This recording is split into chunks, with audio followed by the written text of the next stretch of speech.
Cause that's the bottom line. Cause Stone Cold said so.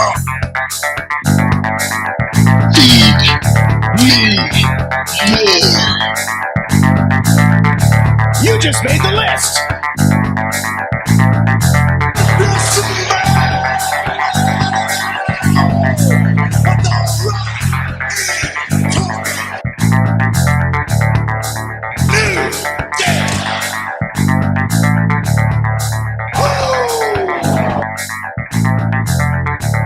Rest in peace.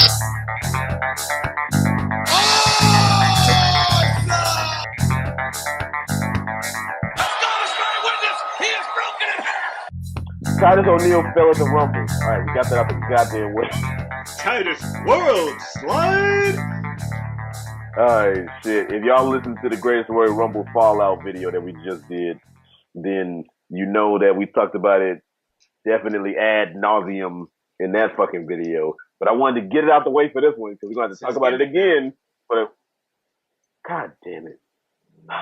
Anyway, that's as bad as Snitsky. It wasn't my fault when his whole gimmick was built off of I didn't cause Lita a miscarriage. Like, Yeah. Anyway, what's going on, armchair bookers? I'm Jazz.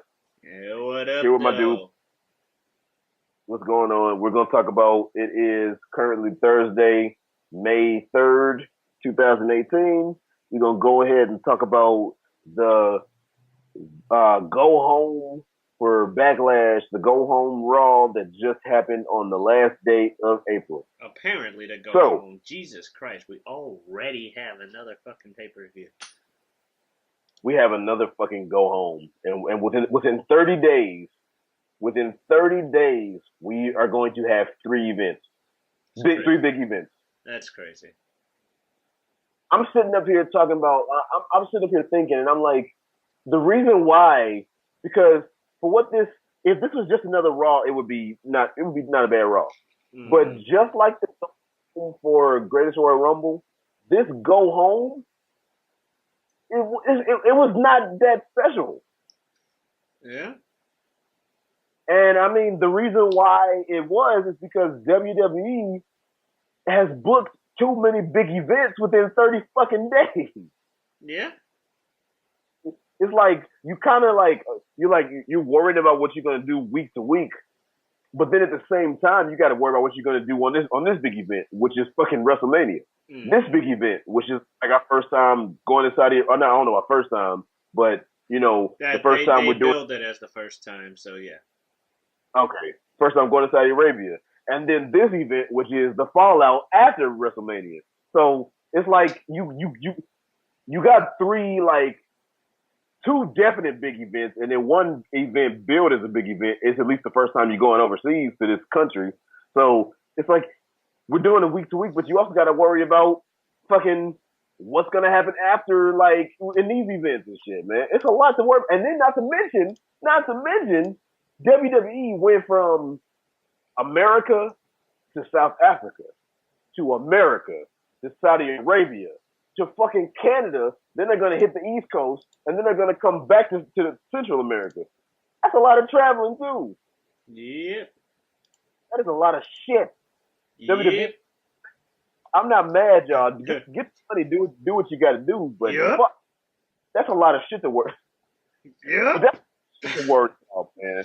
That is a lot of shit to worry about. So it's like no wonder that the product is suffering to an extent because it's a lot of fucking shit to worry about, man. Mm-hmm.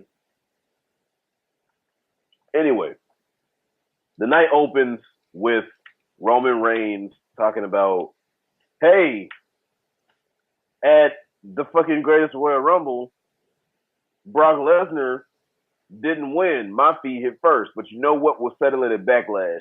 First of all, fuck you. Are you okay? Let me calm down. What the? Let's acknowledge it because WWE kind of had to. Mm-hmm. Let's acknowledge, but let's not do anything about it. Okay, help me out here, Pete. What the fuck? Let's not do any. Let's acknowledge it, but By the way, I just want to also mention Raw starts off with Roman Reigns' music hitting. The crowd boos and they immediately cut to a woman Reigns sign. And then they try to hit him with the, well, this is like the Raw after WrestleMania crowd. You know, that international crowd, so wacky. Don't listen to them. I didn't even hear them say that shit. Yeah, they tried to hit us with that real early. The whole, like, oh, that wacky Montreal crowd, you know, it's kind of like the WrestleMania crowd, you know, they just here to have fun. They cheer who they should boo and boo who they should cheer. Okay. So what? What's gonna happen when like we go to Backlash and he gets booed out the fucking building? Then what you gonna say? The crowd is intense tonight. Oh man, they are on their feet. Cause Backlash is in fucking America, so and it's not after WrestleMania, so. Oh man, did some people come? I can see Corey Graves making a cheeky comment like, "Oh, we must have some people from Canada to make the trip over." Because Corey Graves is doing it. Corey Graves, I feel like, does the shit tongue in cheek. Like Corey he knows damn well that the crowd doesn't, that people at home ain't believing ain't buying the shit that they say. So he's like, "Oh no, based off of how Corey Graves interacts with Byron, Booker, and Coach, Corey Graves very much likes to fucking push buttons and likes to fucking like do tongue in cheek little digs and shit. Oh, and Cole. And Cole. He's just a button presser. Oh yeah, Cole too, true. He doesn't really do it to Tom Phillips though, I don't think. Street Fighter 5 is a good game for him. He likes to mash those buttons. Yeah. But Corey Graves fucking like, so for him to like clearly say some shit like that, I wouldn't put it past him. That's the kind of dude that would like fucking do what the Miz did fucking Tuesday with Orton and Jeff, which we'll get to. Fucking the motherfucker, he would just sit back and be like, "Oh, it looks like by the way she set your cup down in front of you without ice, she doesn't think you deserve it. What you gonna do? You don't deserve ice in this house. Like, get the fuck out of here." But the crowd didn't like Roman. They were just extra loud. I did notice that. Jesus Christ, superstar. They booed him out of the building. You would have thought that he was a heel, and he was a fucking mega heel. And then it would have been like, oh shit, good fucking job. Yeah. I don't fucking know. You would have thought that he was Triple H back in the fucking like late 90s, early 2000s. You would have thought that that's who he was. Mm-hmm. Like fucking this match is no DQ looking ass. Every week. Yeah, right. He was sit out in his fucking recliner.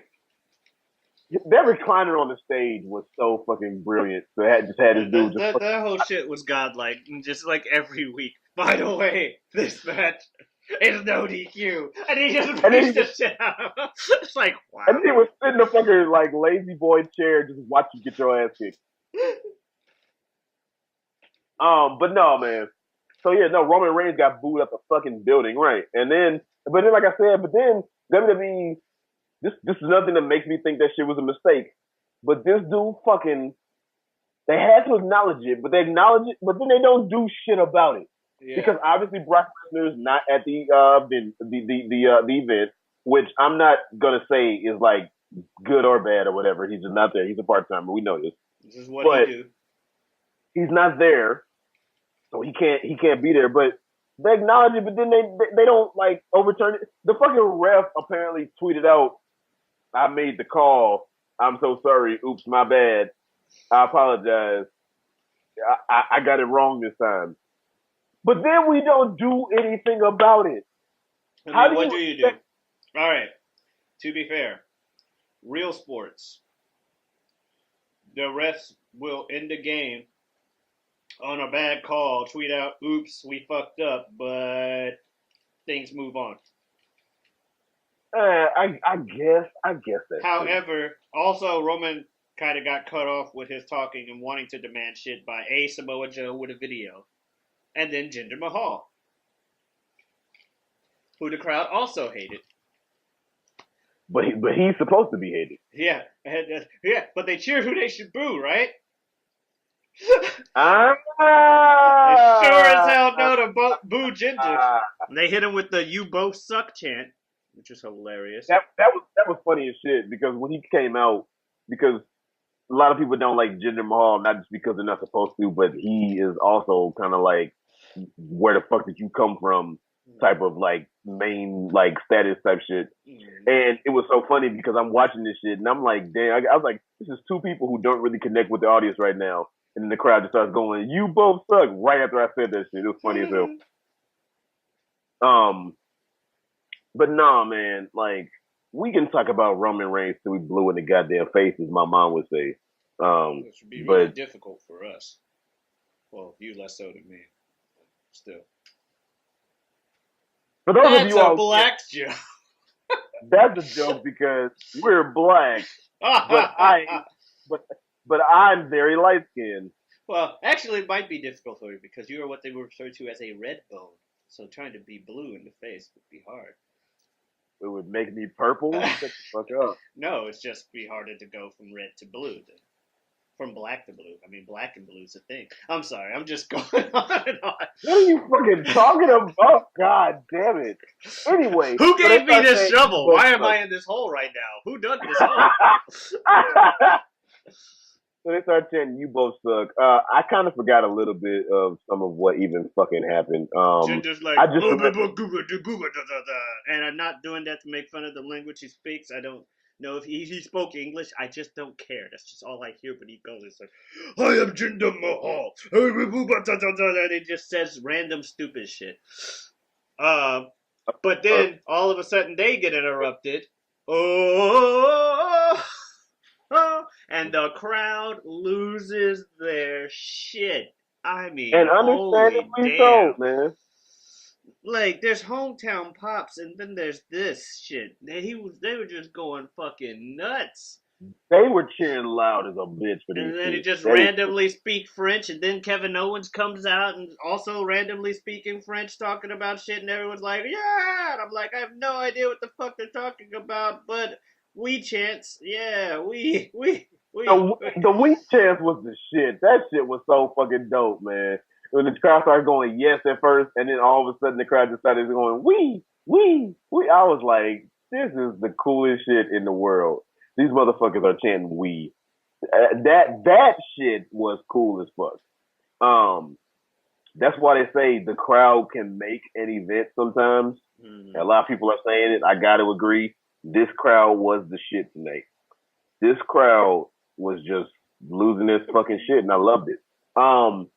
But basically, so we gotta fucking they are trying their fucking damnedest to get you to like Roman Reigns. They teamed him up with two people who are over as shit, Braun Strowman and Bobby Lashley.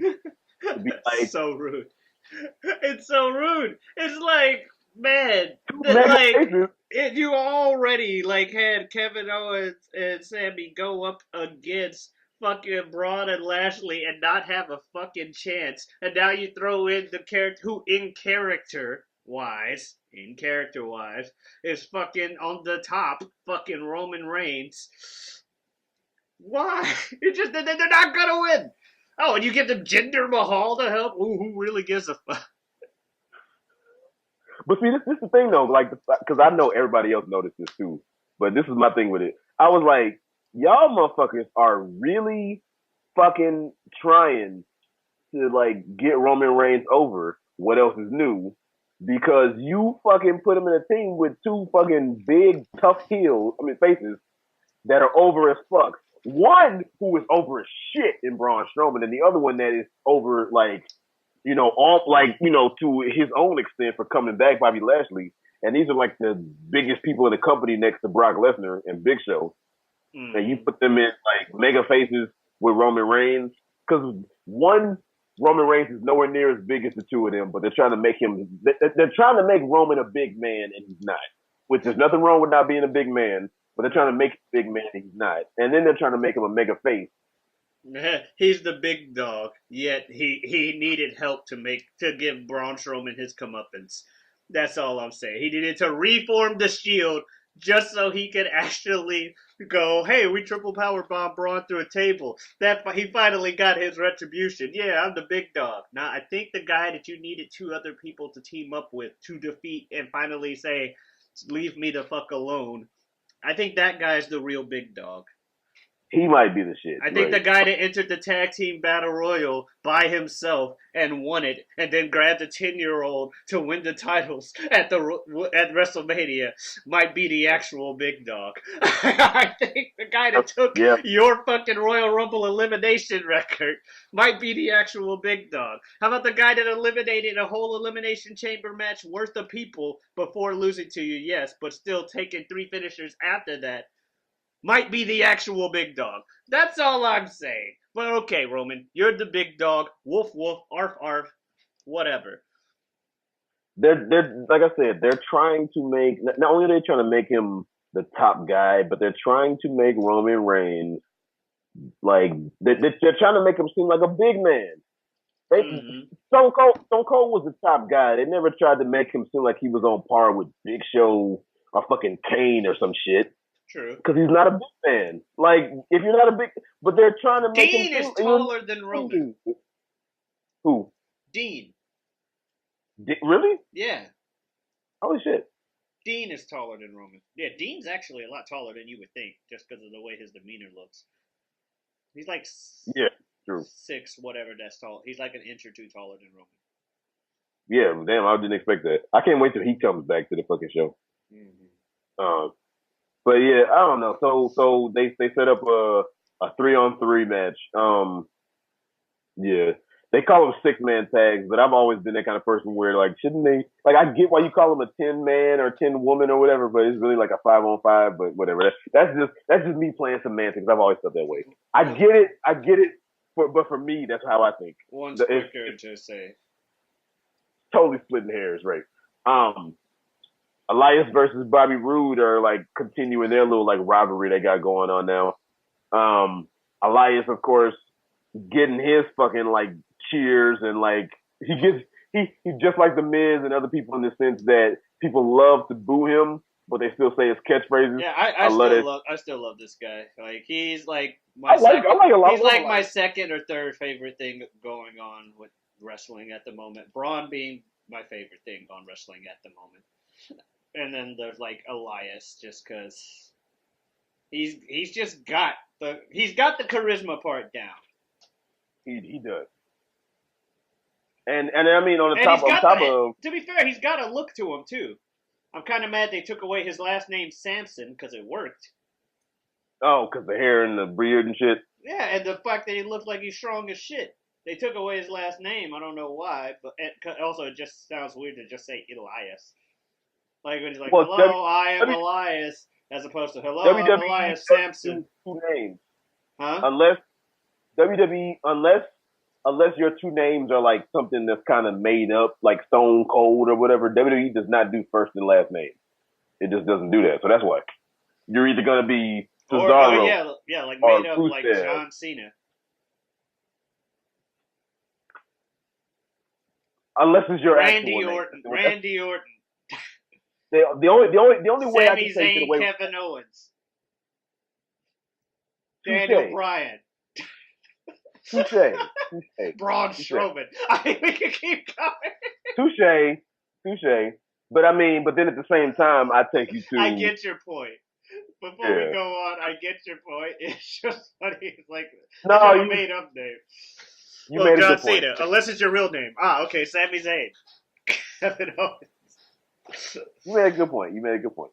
But no, what was all this about? But no, Elias, like, he goes, who wants to? And everybody says, walk with Elias. And then he waits for the crowd to say, I said it stands for. Like, that's what the WWE stands for? Yeah. Yeah, and then the crowd gets louder the second time, and then of course they wait to say it with them, and then they start booing. But it's like and then the dude has clear, very obvious acoustic guitar playing skills like a motherfucker. Yeah, like not the best singer, but it works. Right, but his guitar skills are out the ass. And he can play the piano, by the way. Where'd you find this out at? On TV, as he played the piano that Braun eventually dropped on him, and he can at least keep a beat enough to pretend he can play the drums. Holy shit! Yeah, right before their Symphony of Destruction match, where then Braun proceeded to break all said instruments over. What in the fuck? Fucking WWE. And I mean, Because Braun Strowman, he wasn't finished with them yet. not that I want them to turn Elias face, because I don't. He's a great heel. But the day that they turn this dude face, he is going to be a dope ass face, I think, because he's already over with the crowd in that sense. So, yeah, some people just need to stay heels, and I think he needs to stay a heel. that's what I'm saying. I'm not saying that they should turn him face, but the day, because everybody in WWE plays heel, has played heel and face at some point. So, some people play a tweener at best. He might go tweener at best, where he feuds against another heel and people technically cheer him, but then he goes right back to being like a heel. I'm putting you on the spot a little bit, I know, but can you honestly tell me somebody who's never played heel and face at some point in their career? I can tell people that didn't, if they did play face, they didn't stay a face long. Such as Flair.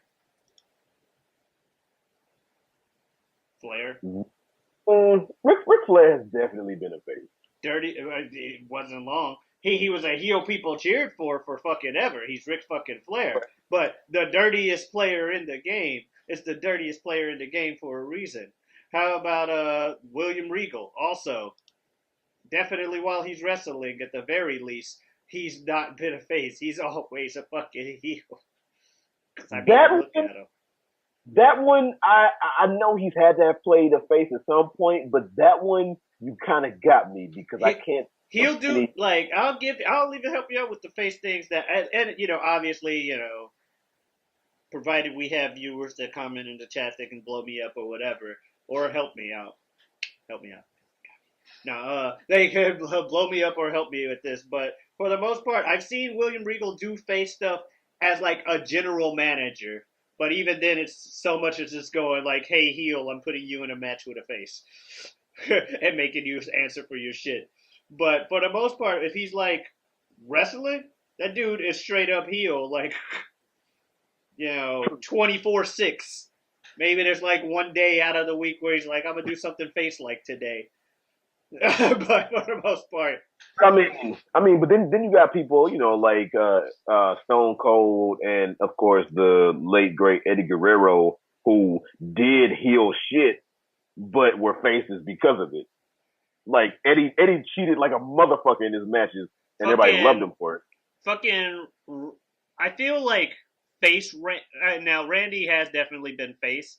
But I put him at like tween, and when I said stuff like tweener, some people go the tweener route at best, where it's like, oh, they're only technically a face because they're fighting a heel at the moment, and they're doing their heel tactics to other heels. In which case, it's like, okay, yeah, that's like, because I feel like that's where Randy gets. Obviously, people will cheer the fuck out of him, but seldom is he like straight up, eat your vitamins, say your prayers or whatever. But what is it? Say your vitamins, eat your prayers. That's what I meant to say. I meant to botch it on the first time, but I said it right. It looks like Randy's about to be a heel again, which is funny because we'll get to that too. But it's funny because he definitely doesn't stay a face long. It's not seeing Randy. Seeing him as a face is weird. It's exactly. weird as shit. The Miz had his face, and they immediately said no, like after a couple months, because they're like, yeah, we shouldn't have done this. Yeah, Miz is a much better heel too, because Miz is like Elias, making this full circle, where everybody says his catchphrases and loves him and everything, and then boos him right after. So, but going back to the match, so this match, Elias and Bobby Roode continuing the rivalry. The match ended kind of stupid, bro. Like with the whole fucking Bobby Roode talking about he couldn't breathe, so they had to stop the match shit. Now, dude, I looked at it more like from an in-character thing of, dude tried to kill the man. Tried to like break his neck and like make him where he couldn't breathe anymore. Also, I love the dick move of walking past him, like afterwards, he's like talking shit, just like, like, yeah, it sucks to have any match that doesn't end in a pin or submission or whatever, a definite winner. But I still liked it from a in character standpoint of wow, this dude is a dick. Also, I'm pretty sure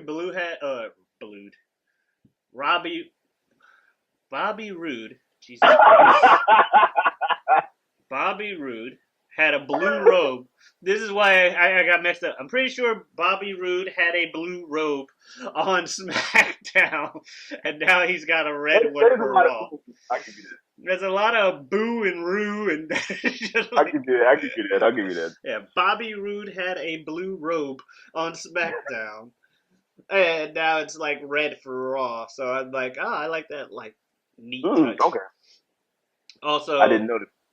Yeah, but yeah, dude tried to kill him, and it's like, oh man, that was. So I didn't have nearly as much a problem with the way it ended because obviously they're trying to like stoke this up into something, and they're apparently trying to make Rude the face in all of this, which I think a guy named I'm just gonna go ahead and say it. Yeah, it's fun to sing along with Glorious, and the entrance is great. A guy named Bobby Roode is just meant to be a fucking heel. His name is Bobby Roode. I see what you're saying, but just go out there and be rude to people. I mean, it just has a heel sound to it. Yes, it's his real name, but which is crazy. But no. So this is what I would really say though is that where WWE fucked up on the ending was when they kept saying that Bobby Roode couldn't breathe because his throat got crushed and whatnot. But then they showed the slow motion, fucking like, because clearly wrestling is fake. I'm not shitting on it for that reason. But they showed the slow motion Elias throwing Bobby Roode into the fucking like ring post, and it in slow motion from the worst angle clearly showed this man's throat did not get hit. Yeah, but they also like tried to cover it up because Corey did. They tried to cover it. No, Corey straight up admitted like, "Hey, yeah, that hit him in the like upper clavicle area, but the shock wave, still to at the end, like his whole throat had been attacked like the whole match anyway. So yeah, he did. No, storyline purposes, it's just like." Still the stuff to the area, maybe it's not that, because Bobby Roode also was clearly like trying to talk and stuff. He's just had a lot of pain with stuff that area, and you can still have your passageways at least, I guess, partially blocked. No, if you get hit in that area, if you hit your clavicle just right, it could fuck your throat up. That is true, but so it was just while he didn't get hit in the Adam's apple straight up right on the throat. Within the context of the story, I'm still gonna be like, yeah, the replay didn't help. The replay didn't help sell it, but I believe well enough that he got fucked up from that. I'm able to suspend my disbelief enough for that if I'm watching something where the Undertaker exists. That's all I'm saying. It reminded me of them trying to cover up to an extent. Them trying to cover up with the Greatest Royal Rumble Roman Reigns like lost type shit. Nah, it's more along the lines. For me, it's more along the lines of, oh my God, the headbutt from Wrestler Redacted here, right to the sternum, hits him in the shoulder every time. Okay. I got you. I mean, match wasn't bad. I like this match better than I like last week's match, which I mean, I might have been nitpicking the last week match, but yeah, I like this match better than last week. And then the Authors of Pain go up against to fucking like all the local jobbers gonna die. That's all I thought. Like, oh boy. And I mean, they started speaking French, of course, so the crowd loved them. They were the locals. They speaking the French and whatnot. Yeah. And then the Authors of Pain went in there and whooped that ass. They fucking killed them. Jesus Christ! Even the announcers are like, "Why would you be a local jobber and ask for this match?" They didn't use the term local jobber, but you know what I mean. Like, You guys ain't shit. Why the fuck would you ask for this match? Are you fucking dumb? Oh look, you got eat it. Who would have guessed? And as dumb as the Super Collider looks, I love it Yeah. because it looks kind of corny where it's like The power you, bomb thing. yeah, you smash the backs of them and then powerbomb them. But as crazy as stupid as that looks, these powerful dudes doing it, I love it. And then of course the last chapter, which is like the fucking like STO with like the A fucking Russian clothesline or some shit. Yeah. yeah, I'm dude. And then they got on the mic and they started talking a little shit, which it's about time they talk shit. So And yeah, even no, that had it had another foreign language in it, of which I'm not going to even try to assume. But the bottom line is, there's a lot of foreign languages spoken that night. You know, WWE, Universal. shit, it was. Jinder Mahal got on the mic and spoke a little bit. Mm-hmm. The Authors of Pain, who I know one of them is Armenian. I'm not sure what language he was speaking, but he spoke. Damn, Authors of pain and ease. They speak pain and ease. they speak pain in these. Oh shit! But it was no. You're right. It was a lot of languages spoke that night. That is damn. I didn't think about that. Holy shit! How about Fuck. painish? All you need was Shinsuke Nakamura to be on there and fucking speak some like They speak, Japanese or yeah, whatever. they speak painish. It's like Spanish, All but right. pain. Um, You can't spell some of Spain without pain. I like it. because of what I'm looking at, some of the vignettes in the back I don't have in the order they came down in the night, but I'll just name them. Like I know that they had the whole Titus O'Neil in the back with Renee Young shit, and he was talking about. First of all, Titus, I like you, bro, but your fucking promo skills. That no, sir. You sound like you were reading cue cards. You sound Poor Titus. I you just sound like feel you. bad for him for the whole like thing.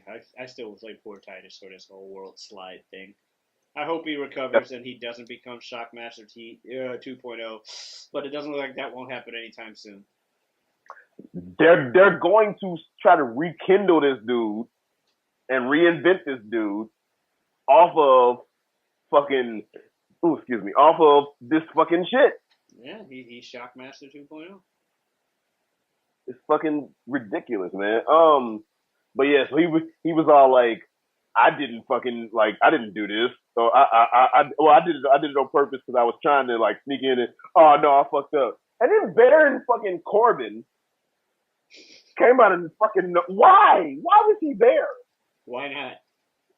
To just be like, oh no, you well, because Titus said I failed. And he was like, oh well. No, he said, but motivational thing. It's not how you fall; it's how many times you get up. Just want to be an inspiration in that regard.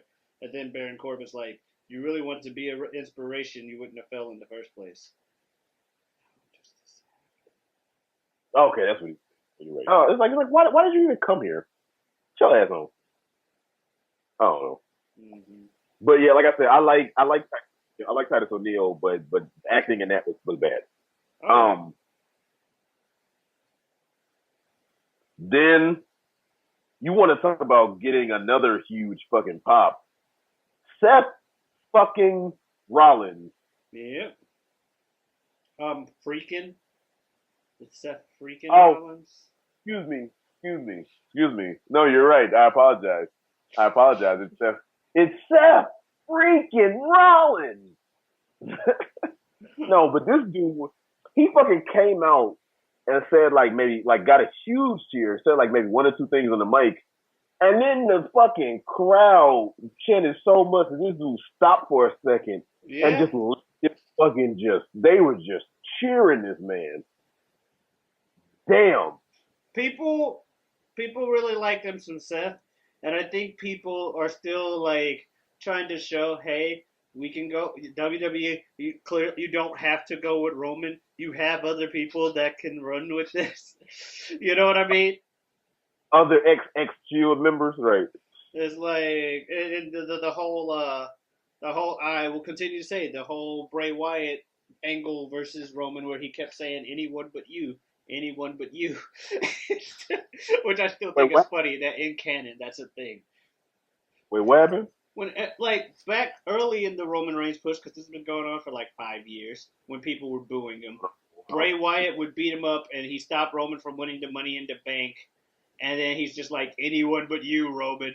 Anyone but you. And then just that was his whole gimmick for the whole time they feuded, was he just kept saying, anyone but you, Roman. Anyone but you. Which I thought was hilarious because, you know, IRL people are like, we will root for anyone not named Roman Reigns. Damn. And it's like, Bray Wyatt was right. Anyone but you. He was cursed by Bray Wyatt. Anyone but you. People start, and then it was funny because I think they called back to it. I think in the Royal Rumble this year they had like a little standoff briefly, and he's like, "Ha ha! Anyone but you, Roman. Anyone but you." I'm like, oh, did he do that shit? Damn, that's funny. The Mr. Raj, man, I was a little upset. where are they going with this thing? True. No, but I was going to say real quick. I was a little upset last week when I was like, damn, they like it was kind of funny what they did with Seth and Finn backstage, but damn, they're still the Miz and Raj. But this was fucking funny though when they came out after Seth, you know, talked to the crowd and whatnot, and when they came out and fucking like had the fucking shirts with their faces poorly taped on them. That was funny as hell. Like they weren't even ironed on; they were like poorly taped on them bitches. That shit was funny. Talking about we gonna be the new Four Horsemen. I was like, no, the fuck you not. But that shit was funny. I'm like, no, I agree with you. I don't know where they're going with this, but y'all got me a little more curious after tonight. So, because I totally expected him to just say, when he's like, are you thinking what I'm thinking? I totally expected him to just show up at fucking Greatest Royal Rumble and help Miz win it. And just go, we're leaving it to SmackDown of our own accord. You know what I mean? Like, fuck it, we're the Mr. Raj. I totally expected that to happen. Like, fuck it. Fuck everybody then. We'll just stay the Mr. Raj. Now, the one thing that they're gonna have to work like try to like figure out or worry about or whatever the fuck is every time they come out now, the crowd thinks it's the Miz. The Miz is on Raw. Oh, okay. Like they can't do the Miz Taraj with Miz theme thing too long without them actually being associated with the Miz again. Because I was sure in the fuck like the Miz on Raw. Oh, okay. Oh, I knew it was them when I heard the music. I figured. That shit was confusing as hell. But the one thing about this is, at the end, is Finn Balor being a tweener or trying to like they're trying to tease him turning heel now? That's the question. What do you think? Well, if it's turned one of the two of them heel, it's gonna be Balor. Yeah, because Seth. They want a second. You need it. You can't just have one face, especially if people really hate that face, regardless of whether or not you want to agree that people really hate that face. Mm-hmm. And Seth is clearly that secondary face. I mean, we all know the tertiary face is Roman. The actual primary face is Braun. But, you know, we'll pretend that, you know, Roman's the primary face and Braun's tertiary. Sure, whatever. Bottom line is, Finn Balor, WWE's not as hot on him as most people are. Like, I like Finn Balor. I think the guy's good. Yeah. WWE does not agree. They should have fucking just pulled the trigger earlier this year before sending Gallows and Anderson to SmackDown. They should have just had Balor fucking go heel and do the whole Balor Club thing with him and the other two. Because, as you know, Balor Club is just a play on the term Bullet Club. The faction he made in Japan that's still around, that he was the original leader of, and Gallows and Anderson were originally members of. It's Bullet Club. Yeah. That's a heel faction. Ah. That's a heel faction. Well, think about it. It's a bunch of people not from Japan in Japanese wrestling. It's the equivalent of people not from America. Okay. Yeah. So, that's a heel faction. So, I'm just going to go ahead. And also, you got a nigga that calls himself the Demon. I'm gonna go ahead and assume he's not meant to be a face that everybody is like, yeah. Problem is, the dude looks like $1,000,000. Yeah, he's got Like fucking so, when quad it's abs and like and he can work in the ring like a motherfucker. Yeah. yeah, in the terms of a fucking face, quite literally face, he fits the category, and people fucking Yeah. love to cheer him anyway, even if he would have been a heel. But they're gonna pull the trigger with that. I just wish that when they finally pulled the trigger with them, it would have been while he still had his fellow club buddies on Raw. I got you. Because they brought Gallows and Anderson over first with AJ, because AJ was the second leader of the Bullet Club. They brought them over with him, and they immediately went, "This is the club, and they're a heel faction. Let's go." Mm-hmm. But they could have just done the same thing here and have him with his like minions and all his shit and all of that. So but we'll see where this goes. Finn is more than likely going heel because eventually, that's what I think. Just from an in-character standpoint, eventually he's gonna get pissed at the fact that he's not gotten another shot at the title he never lost. Also, the fact that Seth Rollins keeps just getting... Also, the fact that he keeps coming up just that short of being relevant again. Shit, at the greatest Royal Rumble, like I said. Exactly. He came just that short of being relevant again. Eventually, you're gonna snap and get pissed. Also, you got the whole mutual faces fighting for the championship thing going on in 205 Live, and no one cares about the matches, regardless of how good they are. Okay. See, and again, I don't know shit about 205 Live. Well, WrestleMania, Mustafa Ali versus... It's the minority face parade there. It's like, oh, WrestleMania, let's have minority face versus... let's have minority face versus minority face. And... It's like, it's like, let's have minority face versus minority face and, mutual respect the match. We got a winner. And there's still mutual respect afterwards. Then fucking Greatest Royal Rumble. Minority face versus minority face. Mutual respect the match. No, you're right. You're right. It's the minority face parade. You're right, man. I just, like I said, I can't wait until the day that Cedric Alexander gets some type of shape and can come to the main roster. Well, we'll see if that ever. Cruiserweights can compete on either show. He's been on the main roster for a while. They just call it the Cruiserweight division, but they eventually, I think, got rid of the whole purple rope segment where it just seemed like it was something separated from the show. And then lately, they've been trying to focus more on other stuff on the main show. But they revamped 205 Live, and apparently it might be good now. I don't know. I'm not watching it. Well, I can't wait until Cedric Alexander comes to SmackDown or Raw. That's what I really think. But yeah, I feel like Finn is gonna turn heel. Ibn, again, for those of you all listening, Ibn is my brother who I watch a lot of wrestling with. Ibn, for some reason, thinks that Finn is not going heel because he said the way Finn was smiling after he attacked Rollins. I'm like, that doesn't mean shit. Just because he was kind of smiling a little bit. That doesn't mean a damn thing. So we'll see. Yeah, he's just constant smiling. Yeah, somewhere along the line, they decided to, like, every face not name Roman Reigns or Braun, because I don't think it's possible. Well, no, even Braun smiles from time to time. But people like Apollo Crews, and part of the reason no one really liked him is because he couldn't wipe the fucking smile off his face. and Finn just, our smiles just 24/7, just, yeah, I'm a face. See, you can tell because I'm smiling. Do you have a problem with the fact that Ronda Rousey, except when she's trying to look tough, smiles her ass off? I don't give a fuck, but I think that might bother some people. I feel like her looking tough face is fake. I feel like she's trying too hard to look like she's mad now. You know what I mean?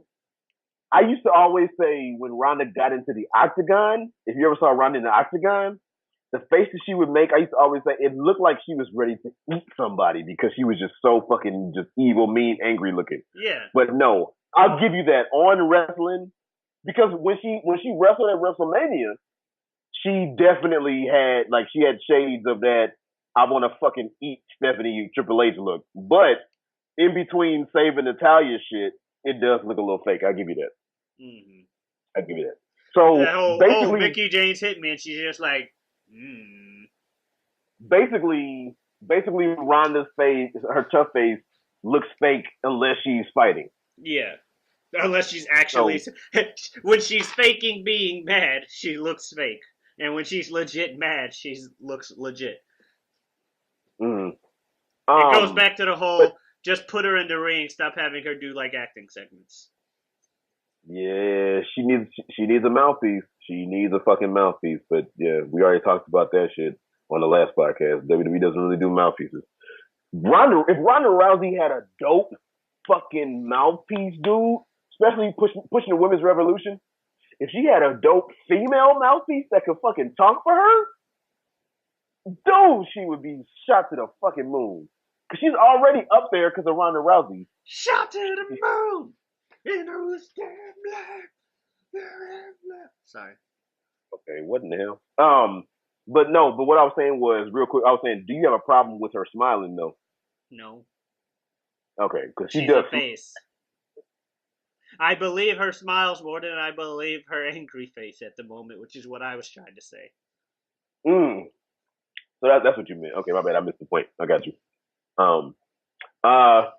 Ruby Riott finally got in the ring solo. Fought Sasha Banks. This was a decent little match. I feel like it was a little botchy. All right, Pete, you want to explain to everybody what you're doing right now, so they can't see over Skype? I don't like them. For those of y'all that can't see, I still don't like. I'm making a very like disinterested / unhappy face. Yeah, Just kind of like, ugh. I don't care for Ruby Riott and the Riott Squad. I am trying to give them a fucking chance. I'm genuinely trying, and I'm not just saying that. Like, I'm genuinely like trying to give a shit. And for all intents and purposes, Ruby Riott has the look of this whole punk rock they're going for because it's named after her. Liv Morgan has somewhat of the look of what they're going for. Sarah Logan looks like she does not fit in with this fucking group. Who the fuck? Which one's Sarah Logan? That Sarah green Logan tongue bitch? She's the one with the dread. Oh, the least interesting of the bunch. Mm-hmm. She's the one that's like the country girl. I'm a country girl. She's that shit. Oh, she's a country girl? That's her gimmick?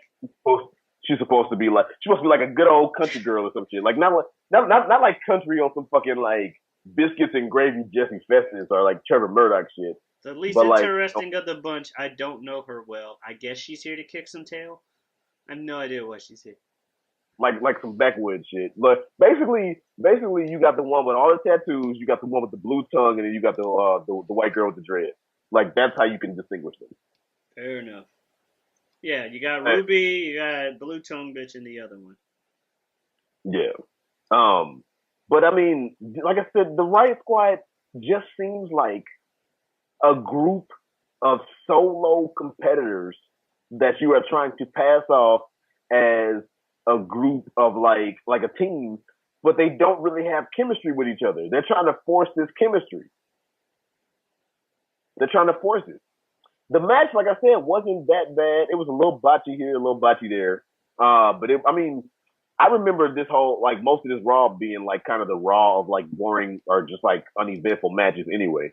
But Ruby Riott, she did this one like cannonball move. I don't know if you saw this. She did this like cannonball. I did like that.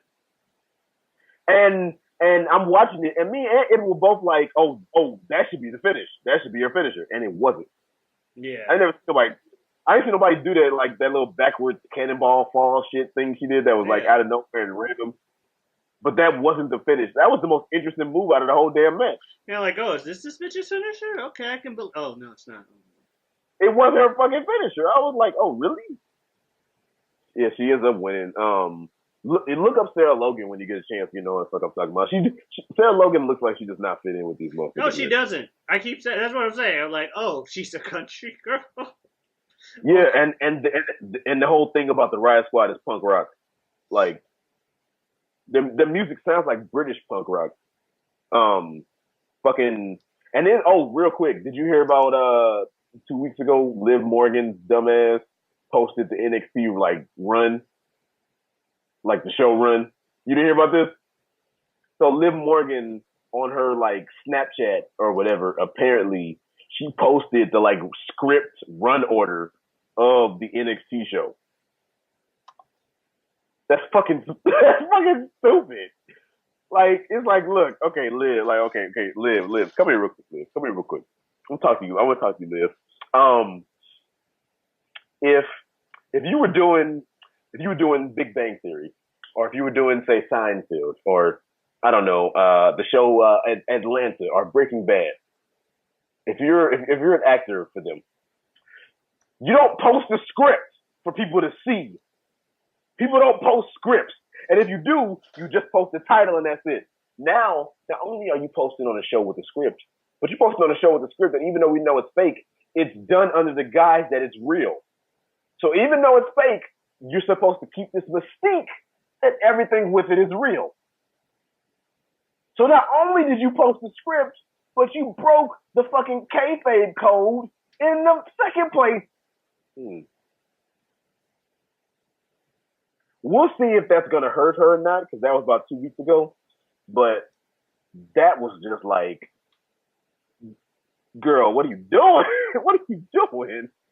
Yeah, it's pretty stupid. But it would have hurt her more in the 90s than it would now. When they were trying to keep the wrestling, like, the mystique that is real. Yeah. That's why I'm like, I don't know if that's gonna hurt her like little push they're giving them or not, but I don't know. The Riot Squad obviously is more about Ruby Riot than anybody, since it's named after her. But yeah, I do think before we move on, I'm just gonna say I do think that they need to make her finish that little cannonball shit or whatever that was. But whatever. Braun Strowman, Roman Reigns, Bobby Lashley go up against Jinder Mahal, Sami Zayn, Kevin Owens. I don't remember too much from this match. I don't know if you do, my friend. It was repeat the last week match, but throw in 2 other people, including the hot tag where Braun then goes and bulldozes over Sami and Kevin on the outside before going back into the ring. Man, I hope he stays doing that shit. That shit is dope as fuck. I'm not sure if this came next, but this definitely happened. I am loving the fucking moment of bliss. This shit is fucking hilarious. Please keep doing these. Even when Alexa Bliss starts to actually wrestle in the ring, since she hasn't been on the show for the last 2 or 3 weeks or so, please keep doing these. These are so fucking funny. And they are so good for her character. You being quiet makes me think you don't agree. I like the segments. I'm not going to say that they're... I don't enjoy them quite as much as you do. But I do okay. But I do like them. Because what was it? Last week she did the whole, I was going to give my food to this homeless lady. Nia Jax ate it, and was laughing and eating in front of her. Mm-hmm. And then she talked about this week that just happened. She was over here talking about some they go to Disney World. Nia Jax kept making fun of the fact that she was short. Yeah. So, can you ride these rides? And then she said, "Teacup ride." You just sit in a cup. You sit in a cup. You just sit in a cup. It's a cup. I was like, what the fuck? And then she talking about how Nia Jax had a turkey leg in each arm laughing. Yeah. And I was cracking up because I was like, I just picture somebody holding the turkey leg in each arm over here cackling like Ursula type of shit. Like, Like, what the fuck? That shit was funny. No Way Jose ends up beating Baron Corbin. I don't know, like, what they're doing with this No Way Jose Baron Corbin feud that randomly started. Jose. No, but Jose. I don't know what they're doing with this feud, but I kind of like it. It's a guy that considers himself serious business with a guy that clearly doesn't, and they hate each other. Like I said last week on the podcast, man, it makes sense. Yeah. It makes so much sense. I like this shit, but now the way they won was dumb though. The way they fucking won was Titus O'Neil came out with Dana Brooke and Apollo Crews, and Titus fucking walks down and Apollo wipes the stage. Wait, Titus wipes the fucking stage, and then Titus gets in the fucking ring. But before he gets in the ring, he slips on the apron and falls.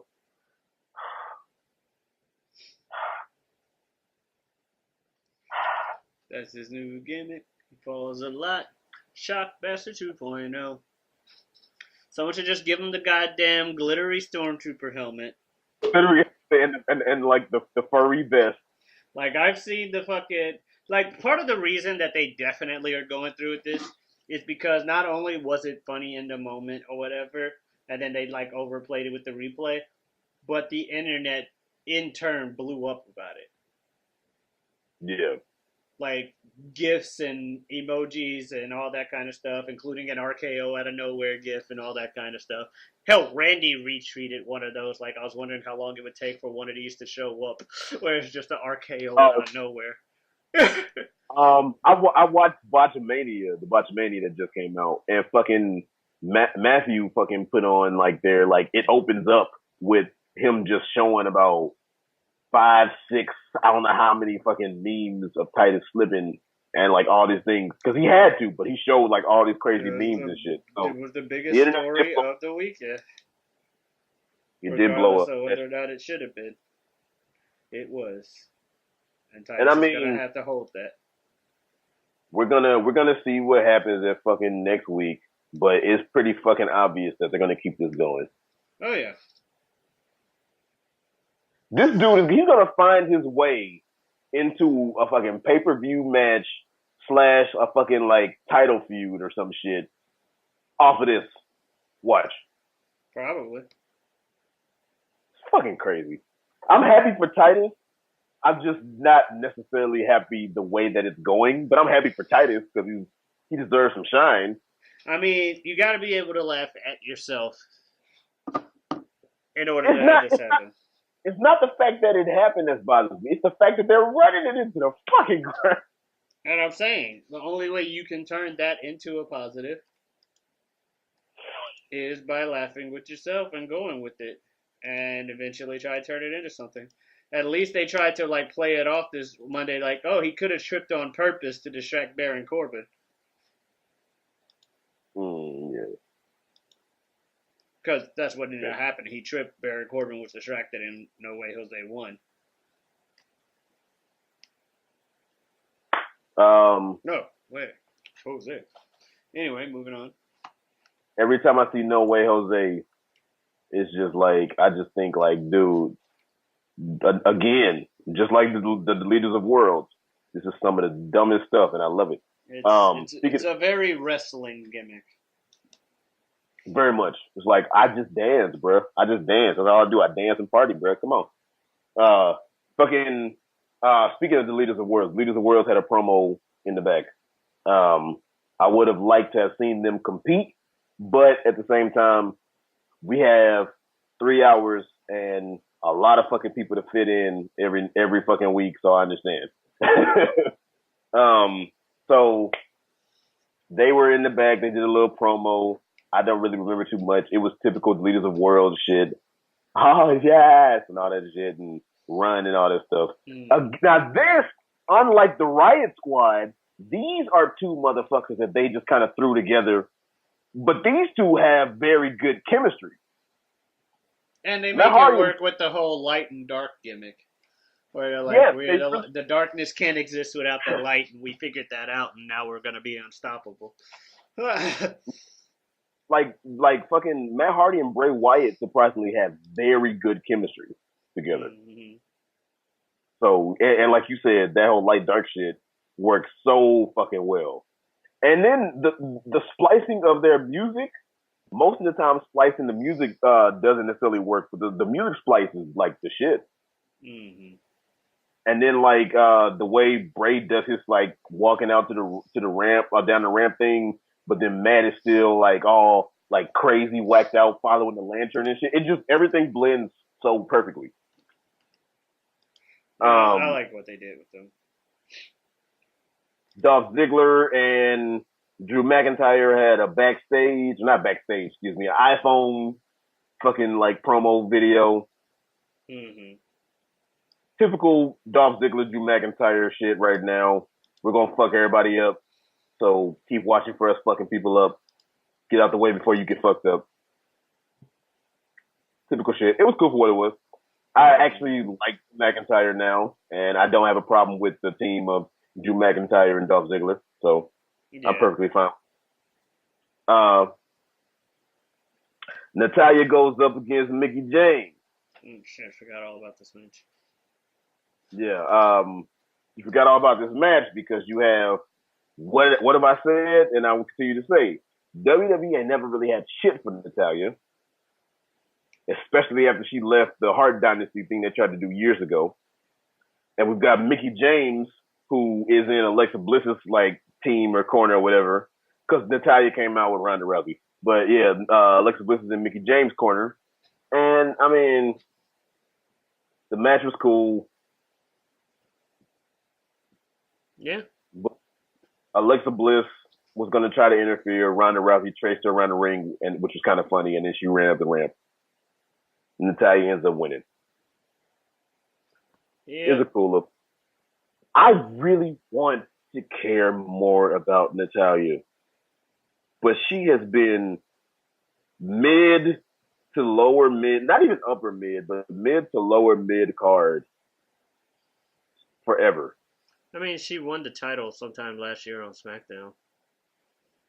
I don't even remember that. I wish I would have seen that. I just don't care about Natalya. Yeah, she's a legacy, blah blah blah, but she has had titles. I wish that like I would have seen that. But I want to care about her because she's been around for so long, man. I want to care, but okay. All right, last match. Intercontinental Championship. Seth Rollins goes over Finn Balor with a curb stomp after dodging some fucking coup de grace and whatnot. That was I like the finish to that match because they kept trying to. Well, I like the match in general because they kept trying to hit each other's finishers on one another and kept finding ways out of it until finally one cracked and then it ended. As opposed to kicking out of the finishers after they each got hit by it, they avoided the finisher until one got hit by it. I don't know, man. I like the match. It was pretty what I was gonna say was we already talked so much about Roman and whatnot. I'm gonna try not to fucking like. No, that's all I was gonna go into it. But I was gonna make sure I didn't. Is what I'm saying. But fuck, man. Jesus, like that fucking I'm not the Seth Finn thing. You just got me thinking about the Roman shit. Anyway, it's a nice little match. It was a nice little Raw. But like I said, right now we're suffering from the need of too many go home shows because we've got within 30 days too many big events. So for a regular Raw, not bad. For a go home show, not good. I'll put it that way.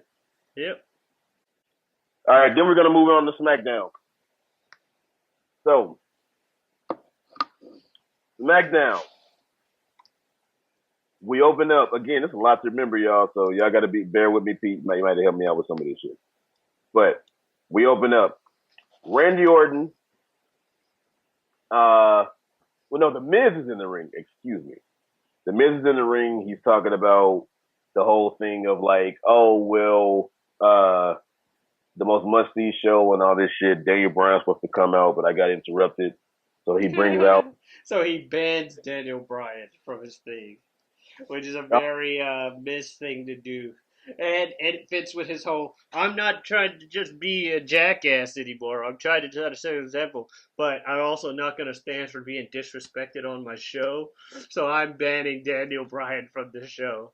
And he's like, also, before I continue, takes off the sunglasses and stares into the camera. And I'm like, Oh shit. Oh yeah, he did. Oh shit. Not Serious Eye Miz. Serious Eye Angry Me Want Title Miz beat Roman. Okay. No, I'm serious. Serious Eye Angry Me Want Title Miz is the one that's that beat Roman. that's the talking smack Miz. That's who that is. And he still won't. That said, he still won't win this Sunday, but it was nice to see. But he was just like, because I remember like leading up to that thing with Roman, he would like try to have his segments. He's like, but before I go on, Roman, you have something that belongs to me, and I'm coming for it. I want my title back. And it's like, oh shit, Miz is serious mode. And then he puts back on the glass and he's like, now back to being regular Miz and talking about regular stuff. He did do that. And then I mean, now what I thought was funny too. Again, the crowd was like dope and stuff. I didn't understand some half what they were chanting because it was in French, but they were chanting in like French. Apparently, The like entire in French. night. But no, they were chanting in French. Apparently, we want Maurice or like where's Maurice or something shit in French or some shit because Maurice is French Canadian. Yeah, she's from Quebec, I'm pretty sure. Yeah. So it was just funny, like the crowd was chanting for her, and the Miz said something like, "You know, Maurice isn't here or is at home." I or say, something you like guys forget that I took Maurice to Hollywood. that. Mm. And that's when they started booing her. Well, they could boo him more, right? Man, the Miz has gotten so good. He got to the point where he's always good on the mic, but he's just getting better and better and better as the years go by. And I mean, the fact that he and Maurice are IRL married, we didn't get to talk about this like anytime last year or whatever, but the fact that he and Maurice are IRL married is what makes that whole thing work even better. Because there's someone who's always been a fucking heel, Maurice. My God. Okay. Yeah. No, but Maurice, yeah. No, you're right. Maurice has always been a fucking heel because she's just a stuck-up French bitch. Okay, French people probably fine, but as far as characters go in things, as far as characters go in things, they are usually obnoxious, especially when it comes to like wrestling, like your Renee Dupree's and the whatnots. Right. And then she's just like, definitely, yeah. And she's just like, also got the stuck-up bitch on top of being French. And it's like, oh my God. And I was surprised it took them as long as they did to put the two of them together on screen once they got IRL married. But it worked, and it worked real well because it just made the Miz even more of a jackass. Because not only was he using her to cheat, it's the whole, haha, look at this ugly dude with a hot chick. I'm still better than you.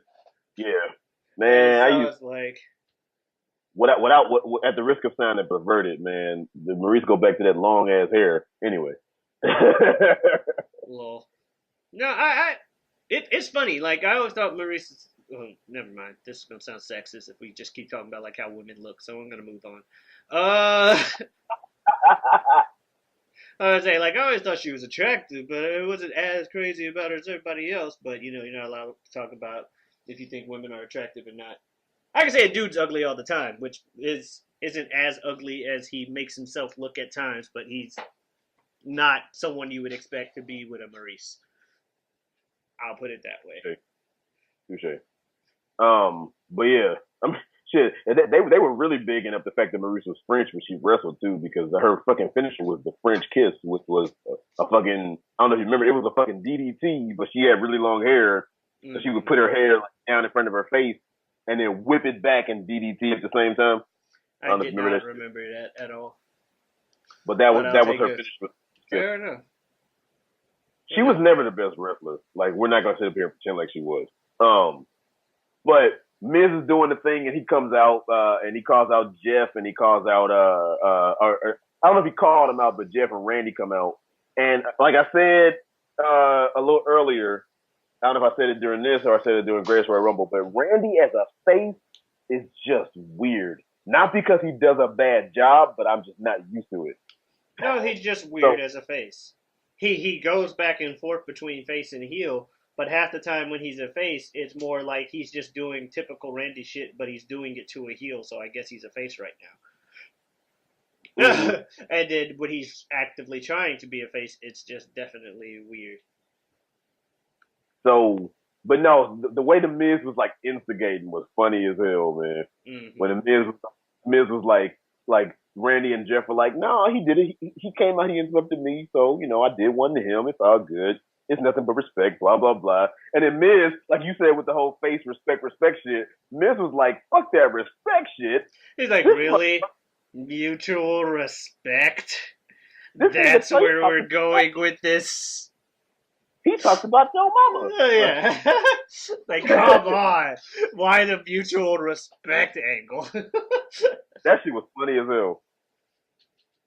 Again, Pete, your boy, he tells the truth. He tells the truth. Whether you want him to or not, he tells the truth. This is just what he does. He's just like, mutual respect. Is that really where we're going? But yeah, that was interesting. And then someone comes out. Who came out? Shelton Benjamin. Oh, yeah. Shelton Benjamin came out because... Mr. No Mic Skills. I was about to say, the first thing I thought was Shelton Benjamin came out talking. I was like, take the mic from him. No. Randy, I beat you last week. Oh my God, I don't care, Shelton. Just put the mic down. Just run down and like kick him in the face. And then just do something else. Shelton has always been exceptional in the ring. Yeah. And shit on the mic.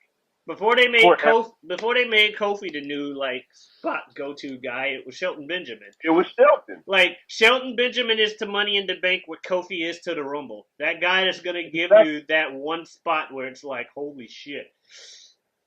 Exactly. Shelton Benjamin is incredible in the ring, and you know this. On the mic, he sucks. He is the Black John Morrison. Like, yeah. John Morrison was incredible in the ring, sucked on the mic. Every time they give the mic to Shelton Benjamin for as long as he's been with the company, I'm just like, take this mic from this man. This man is awful on the fucking microphone. Mm-hmm. Stop doing this. You are just hurting him. Yeah. Discontinue this shit. But basically, Randy Orton and Jeff Hardy end up getting put in a match against The Miz and Shelton Benjamin, faces versus heels. Now, it was faces versus heels when it started, but it ended where it was basically 3 heels and then 1 face came out of that match because Randy Orton went back to being a heel because he's fucking Randy Orton. He RKO'd Jeff Hardy. No fucking shit. Yeah, well, I totally expected that, like, the second everything broke down and they were fighting, I was expecting, like, oh, they fought him off. Now Randy's going to RKO him. Oh, he didn't? I guess they're going to have a match later in the night, come back from the commercial. Oh, they have a match now. And then at the end of the match, like, yeah, they win, and then RKO. Like, there's the RKO I was expecting. Right, like, there it is. He even alluded to it with the whole, don't tell me when to strike. I decide when I strike. Deal. When did you say that? While Miz was trying to instigate. He's like, isn't the Viper gonna strike? Come on, do something. You don't tell me when I strike. I decide when I strike. So I'm like, Randy Orton, such a good heel, man. There's an RKO that's happening sometime soon, and then it happens. He's such a fucking good heel. I forgot to say too. They said at like the beginning of this night that we were gonna have Shinsuke Nakamura was going to have AJ Styles. He demanded an apology because I was like, because of the fact that AJ Styles fucking fought to a fucking like 10 count at the Greatest Royal Rumble.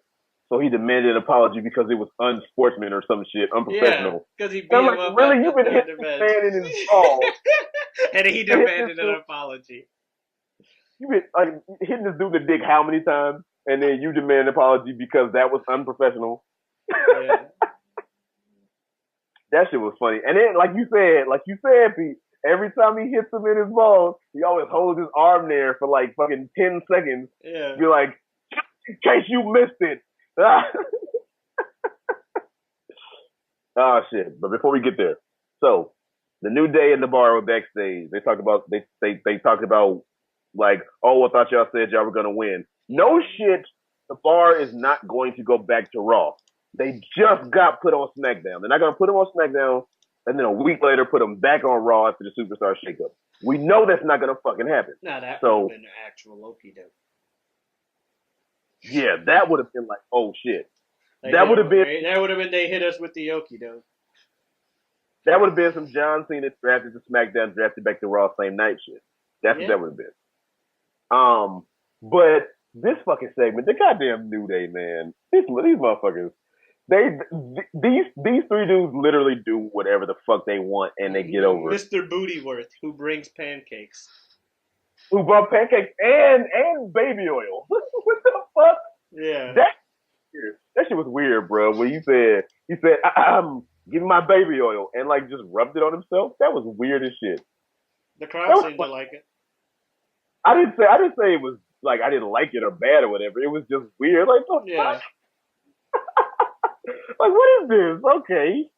And he was just sitting there rubbing baby oil going, I'm like, y'all literally do whatever the fuck y'all want. I'm not mad. What the hell? And then Sheamus challenged them to a match. And I was glad to finally see Xavier Woods in the ring because out of the three of them, he hardly ever wrestles. Have you not? That's right. You haven't been watching wrestling for a while. He wrestles, and he's pretty good. Wrestles. He's pretty good. I'm saying this isn't the first time they put him in the ring, nor is it like that rare an occurrence as you think. I know that, but I'm talking about out of the three of them, he's the one that doesn't wrestle that much. Am I wrong? I don't know.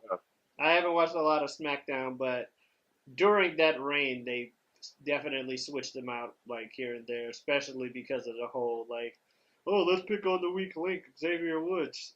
And then he's like, haha, we still win. But fucking Xavier Woods, after getting challenged by Sheamus, your soul is mine. I'm like, wow, he is such a fucking nerd. But as a fighting game player and a Mortal Kombat fan, I totally respect it. Also, I've met the guy like 2 or 3 times. He's really cool. He seems like he'd be all three of them. Honestly, all 5 of them, including the bar, seem like they'd be cool as shit in real life. Mm. All of them do. Especially you should because totally go to CEO, Chaz. I like how you stopped coming to CEO the years before Xavier Woods and Kenny Omega would start showing up at CEO. I haven't had the opportunity to get back down to Orlando. Excuses, dropping deuces. Anyway, we're moving to the next one. I was gonna say real quick for everybody, Pete, what's CEO so they know? It's a fighting game tournament that takes place normally it took place in Orlando, Florida, but now it's going to be in Daytona this year because we outgrew our old venue. And now it's in a like actual straight up arena. Oh shit, that's what's up. And they got some kind of partnership going on with New Japan Pro. I don't know all the details. Oh, that's what's up. But yeah, like actual wrestlers like it, which is great. It's themed after pro wrestling. Xavier Woods and Kenny Omega have made appearances at the like last 2 of them. Because when I was there, it was in the banquet hall or like a banquet room in a hotel. Yeah, it was in the same room. Oh, it was in the same hotel until last year, where it was last year, and then this year we're moving because we outgrew the venue. Okay. Like there's too many of us. Then we have moving on with the night. Then we have fucking. Now we talked about this off the podcast, but yeah, they are trying to fucking make you just not like Rusev. Stop getting over, goddammit, you son of a bitch! Stop it! This is not supposed to happen. He is the Daniel Bryan of this these last few years, basically. Except he actually looks intimidating. But yeah, so like Rusev Day got over his shit, just like Yes did, without them fucking trying to. And so they're trying to just like they made Daniel Bryan heel when everybody wanted to cheer him, and they made Daniel Bryan say no instead of yes because Yes got over. They're trying to fucking they're gonna take everything away from Rusev, which they're gonna take away after they officially started calling them Rusev Day. Yeah. They're gonna break them up and take away Aiden English. Yeah, they're gonna try and get rid of the Rusev Day gimmick, which saddens me. Which I mean, fucking Aiden English opening up with the and then fucking like singing the Rusev Day, and then rapping a little bit before Rusev came out. That's a dope ass entrance, man. I love the entrance. Yep. Well, we But can't then, have nice things. Speaking of which, we follow that up immediately with Big Cat. Like, oh boy. I was gonna say real quick, Lana comes back, and the first thing that she does is they put her in this gimmick to basically say that what's hurting you is this guy. Yeah. So we're supposed to boo Lana, I guess, now because she's breaking them up, and they're breaking them up. Yeah. Okay, by the way, if you bring back Lana, who you took away because she helped get Rusev over, and you're trying to get rid of. Oh my God! They're trying to get rid of the thing that makes him over by bringing back the thing that got him over. But they're bringing back the thing that got him over, but they want you to boo. They want you to boo her because she do that, but it's Lana, and the fans don't want to boo Lana. Lana got over because the fans thought she was sexy. She's not gonna stop being sexy. Like, see, I didn't straight up say it. It's like, like she didn't get like facial reconstruction surgery to make herself look uglier. Like, what the fuck? So you're not gonna help. Well, you're just gonna keep him as over as he is, and people are probably still gonna chant Rusev Day. It'd be funny if he dumps Aiden English but keeps the Rusev Day shirts and gimmicks. Which is just sad. Which is just sad because we get rid of Aiden English. But yeah, they Aiden English like intro is the shit, but whatever. But no. So back to what you're saying. Big, we can't have nice things. I mean, Big Cass. With his whole fucking like. So yeah. Now I want to say this real quick before you say whatever you gotta say. Before you say whatever you gotta say, Pete, I want to say this. I'm gonna use real names real quick. William Morrissey, who is the guy that plays Big Cass. This man, kudos to you, my friend.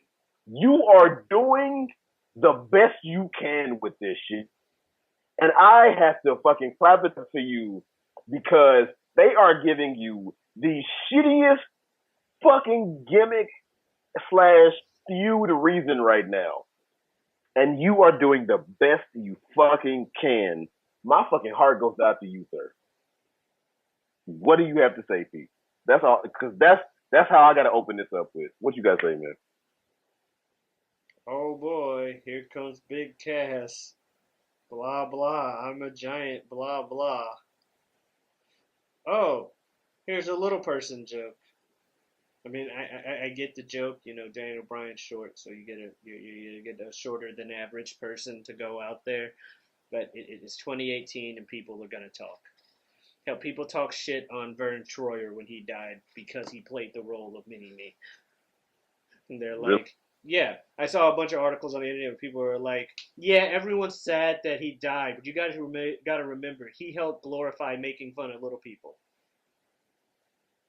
That's the decade we live in now. Yes. He did that? Bro, why can't you just let him die? Rest in peace, Vern Troyer. Why can't you just let him pass away? Why we gotta dig up on... Okay, wow. It's 2018, and that's the era we in. Which is why I'm like, look, I get that you're saying Daniel Bryan is short, and so you had a shorter than average person come out.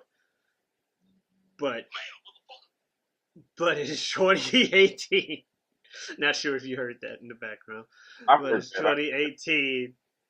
You can't do that kind of stuff anymore.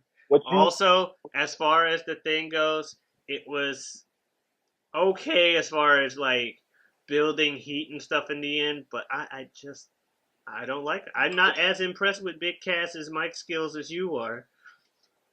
His mic skills are not that bad, man. What I mean anyway is what is. I do not think he is that godlike. He doesn't do that much in the ring. He's a hot tag with a catchphrase, or he doesn't have the catchphrase anymore. His new catchphrase is "I'm a giant," blah blah blah. Like no, this is what I mean. This is what I mean, real quick. This is what I mean. That fucking his mic skills are not the level of The Rock, but they are not the level of Shelton Benjamin. His mic skills are not bad. all I meant was when I said he's doing the best he can is if he was on Shelton Benjamin level, he's still doing the best he can with a shitty ass fucking feud reason. That's all I'm saying. It's a shitty feud reason, and I don't think he has much. Like, did they write him into a corner with the whole big cast thing? Yeah. It didn't help that when he was actually people cheering for him, they still only pushed the gimmick that he was 7 foot tall. At least Enzo Amore, at least Enzo Amore was a certified G and a bona fide stud. He was only 7 feet tall. Shit, in that case, I was gonna say in that case, it's a good thing Carmella didn't come up with them because then she would have just been seen as she hot as hell. That's all that was, right? She's hot as hell. And I mean, was Enzo right that you can't teach any of that? Sure. Is that about all they really had going for them at the very least at the time? Yeah. Enzo eventually when they broke up was face at first because Big Cass was like, I don't need you anymore. I'm a giant. Blah blah blah. And then he ACL'd himself. And so Enzo turned heel and went to the Cruiserweight division because no one wanted him to be the person on top of the Cruiserweight division because of all the actual in-ring talent they have. But Enzo had the charisma, so they put the belt on him and turned him heel. Enzo got the charisma fucking ass. But then Enzo got 2018 into not having a career anymore, more like 2017 into not having a career anymore.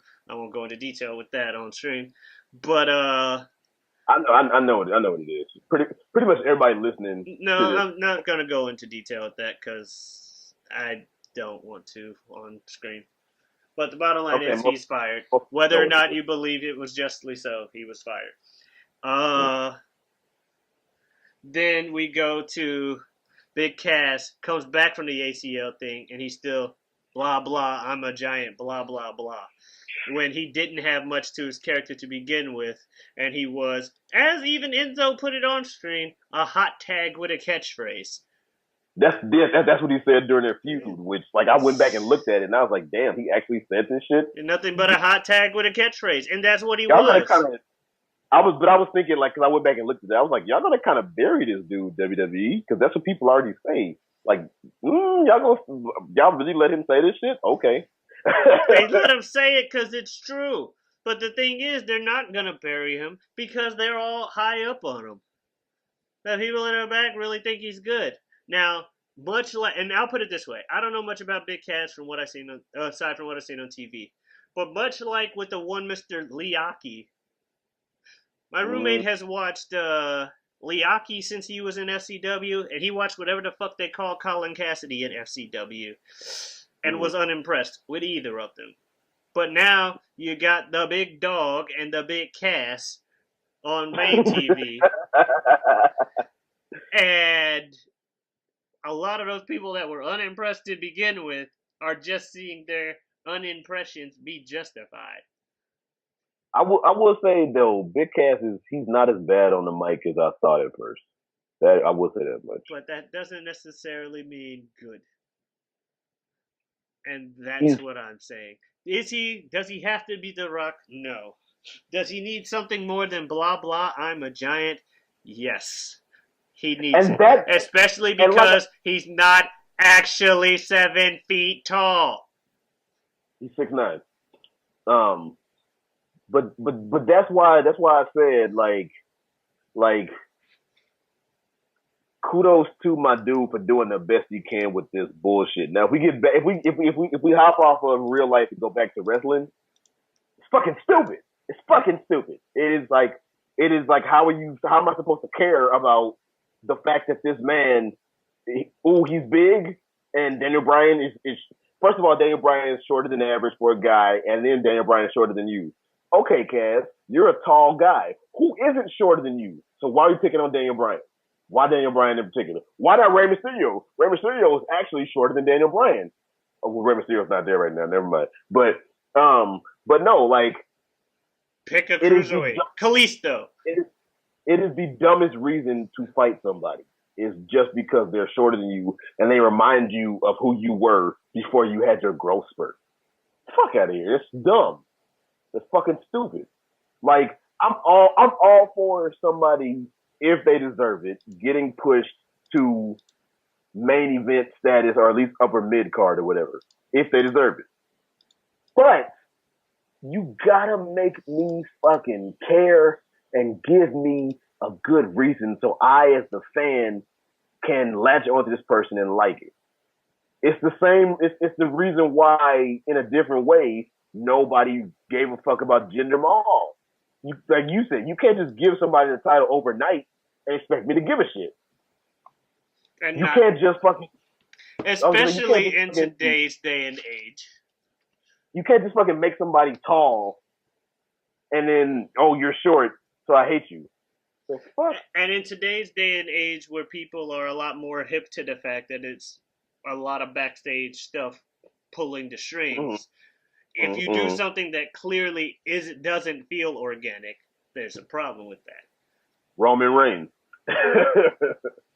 Like, you gotta at least make it feel like, okay, despite them trying to do all this stuff, we like this guy and we get to see him do stuff that we like Braun.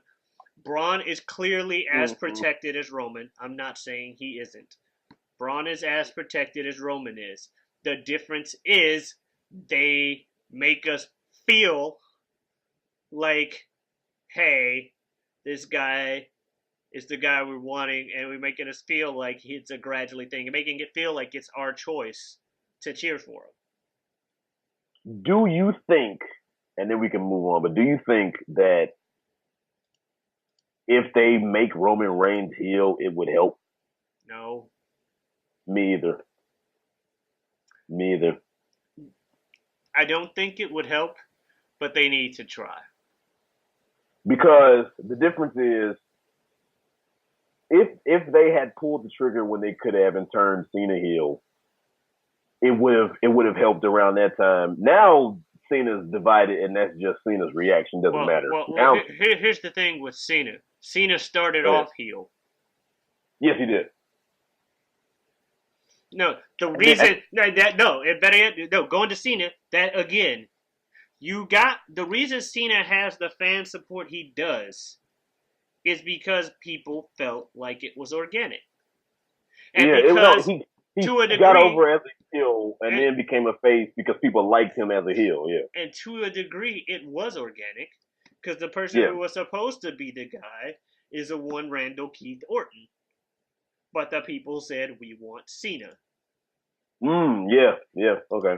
And then they gave us Cena. Now, they eventually realized the kids really liked Cena, and they also wanted to go toward a more PG feel, so they turned him into cock-a-poo-poo-pee-pee fart Cena as opposed to thugonomics Cena. And that's when people started going away from it. Jack. And then they kept shoving him down. They kept having him win, and he became like Superman. Like, I don't know if you ever saw the wrestling isn't wrestling thing, but it is definitely. I did. It's been so long, but I have seen that. But there's the part where he compares him to Superman, and it's fucking true. John Cena is Superman, and people hate him and or like him for the same reason they hate or like Superman. Because at the end of the day, he wins all the time, and there's no real stakes. Now, lately, that hasn't been as much the case, because he's older now and trying to finally help, younger superstars. But and he's also part-time as fuck with Hollywood too. Yeah, so that's why he knows he's leaving. But during the height of his thing, when he had the most people booing him, because now he still has some people that yell John Cena sucks when his theme music comes on. But for the most part, it's just because that's the chant now. It's the Kurt Angle. What I'm saying. It's the Kurt Angle you suck. Exactly. Yeah. You're just supposed to divide. It's just divided. That's just how it is. Right. That's how he is. And they can't even pull that off right with Roman Reigns because it's not organic, getting to that point. The crowd clearly has a lot more favor toward the boo, not even as a gimmick. And because of the fact that we just came off a Super Cena era, seeing a Super Cena wannabe that's not as good as Cena on the mic, but he's only where he is because, yes, he has the look and he does have in-ring talent. I'm not saying he doesn't. But let's be honest, the only reason they're trying to push him more than other people because of his lineage and the fact that he's also related to The Rock. They're like, oh man, if we could have Cena and The Rock do the fusion dance and make a Roman Reigns, this should be the biggest monster superstar ever. And you know what? In theory, that does work. If you fuse Cena and The Rock, that'd be great. The problem is they had a pinky out or something because they fused. They fused, and you got Roman Reigns, but while they got the power levels right and the fighting ability right, they're missing one key thing of both Cena and The Rock, and that's mic skills. True, because what made The Rock, because The Rock wasn't connected with people for so long, and what made The Rock good was when they turned him heel. Like I said with Roman, they turned him heel when it worked. No, what made The Rock connect? They have to at least try. That's why I say they have to at least try. But I was gonna say what made The Rock connect was when they turned The Rock heel. The Rock just started telling the people, "Fuck you this, fuck you that," which got him over. And The Rock is one of the few pieces that does heel shit, but everybody likes it. Oh yeah, he's The Rock. He's an asshole, but everybody loves him for it, right? but that's the thing, is because they turned him heel, but The Rock has the charisma and the mic skills. Mm-hmm. John Cena, we talked shit about John Cena, but when John Cena was face, if they turned him back to heel, which they didn't, but if they turned him to heel, it would have worked because John Cena, we talk shit, but he can promo. So yes, he got mic skills. Roman Reigns, if they turn him heel, I don't think it would work. The main reason is because Roman does not have mic skills. Every time he comes out and he talks, they just had to tuck the pinky in. That's all they had to do. You just hear, hey, so Brock thinks he's gonna beat me. It sounds like he just is reading this off cue cards. Fuck, man. And it doesn't help, and it didn't help that they put him in a feud with Cena last year. Oh, I saw some of that. John Cena was fucking wiping the floor with that dude as far as the mic. God damn. That was not a smart idea.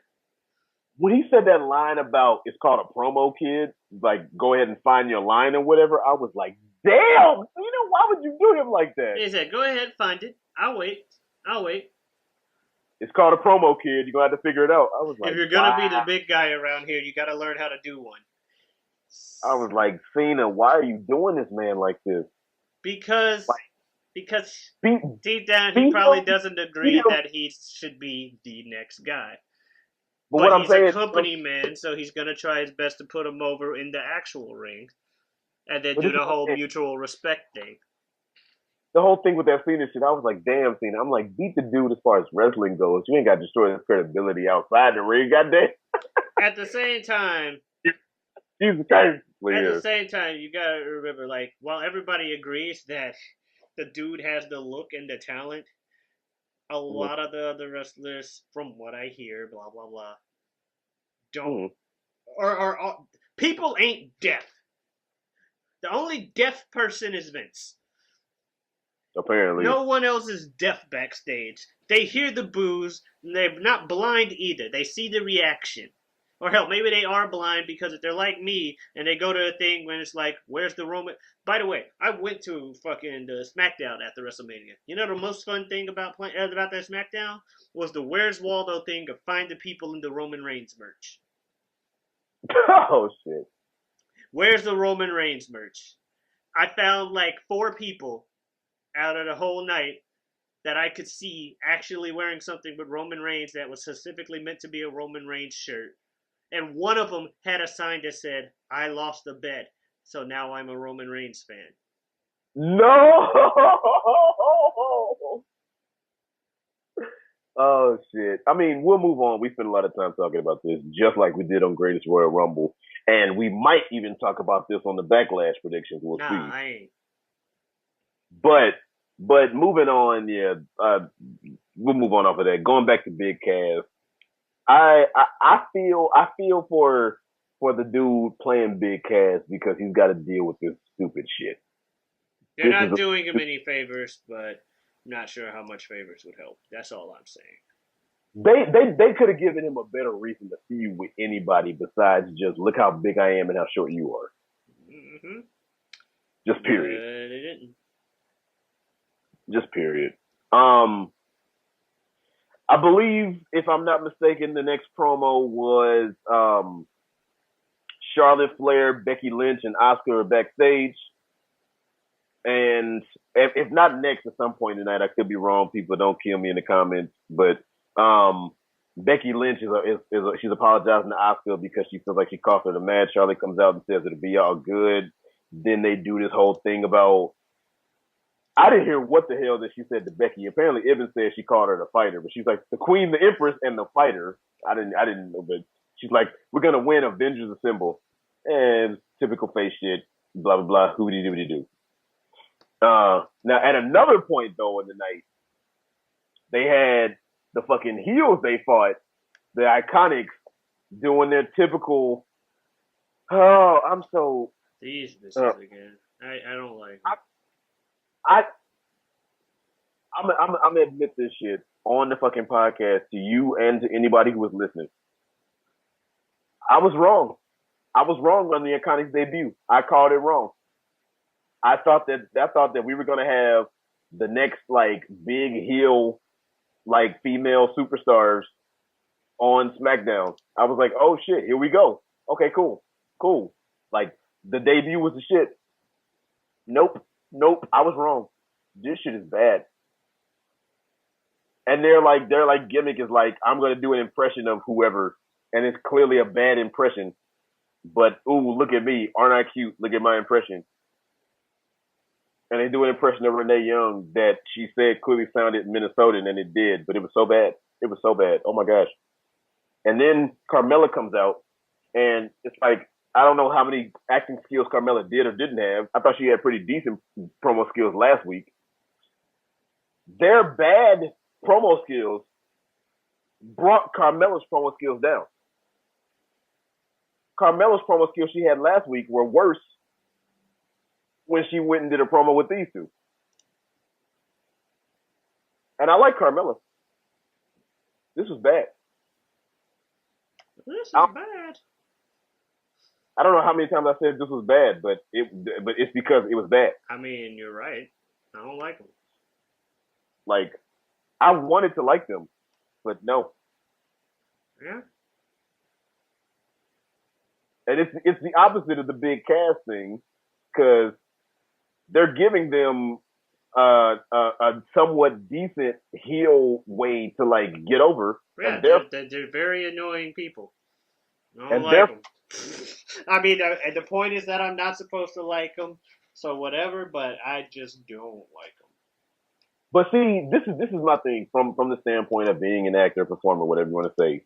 When I look at it, obviously I'm not on the level of fucking WWE yet, but when I watch this, when I see a heel that I don't like, I can understand I don't like you because I'm not supposed to like you, or you because you're doing a good job, or whatever.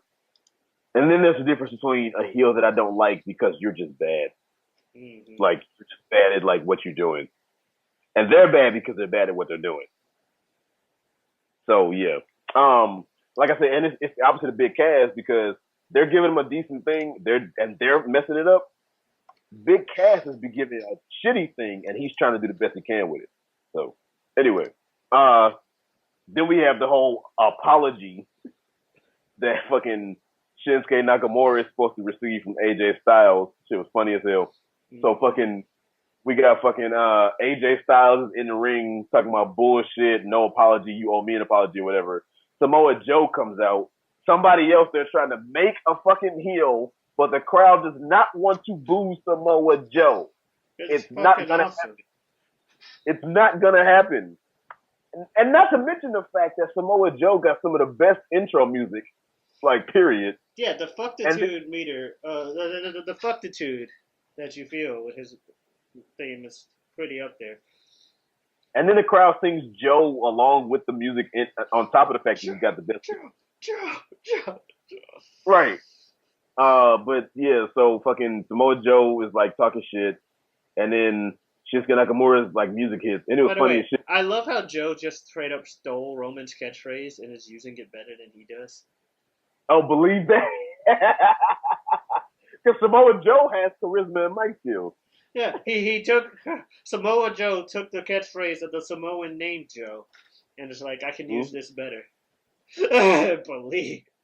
Because he has charisma and mic skills. So yeah. But no, when Shinsuke's music hit, fucking Joe turned towards the ramp and squared up like he was ready to throw down in the streets. Did you see that shit? Yeah, he's ready to throw down. Joe hates everything. The character, at least, Samoa Joe hates everything and will beat the shit out of anyone that comes near him. So yeah, he turned around, was ready, like, oh no, you ain't coming up on me. I'm gonna beat the shit out of you. But no, I'm saying he turned around like it was the streets though. Like, Yeah. geez. Joe is serious fucking business. And I'm like, the second I saw him turn around, though, I'm like, oh, this is totally gonna be a nut shot. Turn back around. Ah! And the way they cut to it, we cut to Shinsuke already in the ring, already having low blow AJ with his hand is already up his dude, like crotch and shit. Just like holding it. The camera cut to him after it happened. Yeah. It was, ah! Where did he even come from? Ah! And then of course, and then he can shout to them. And again, I love heel Shinsuke, but Shinsuke Nakamura is one of them people that after they're done with him doing a heel, he is such a good face and a good heel because he's just so captivating to watch. Yeah. Everything he does is so crazy. So fucking weird looking that it works. But it's the shit. Yeah. Like I said, it's to quote wrestling is wrestling again. If you've got enough heart and a weird enough face, you can make it to the top of this business. He said that about Daniel Bryan. And it's true with Shinsuke. Like, he's got the heart and the passion. You can definitely see it. He even has the in-ring ability. And he also just, even when he's, like, doing stuff, because of how fucking weird he looks overall, it just fucking works and it's even better. And his, like, fake sympathy thing with him, like, when he hits him in the nuts, he's just like, oh, that shit is just like, oh, shit. like, right. Everything about that dude is just like, it's just captivating.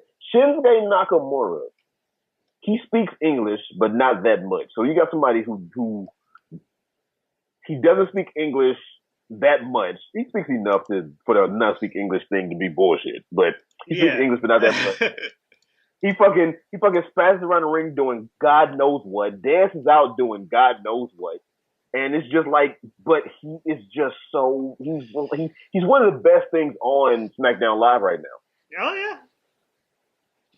And I still say that you could argue that he had the best interest in WrestleMania 34.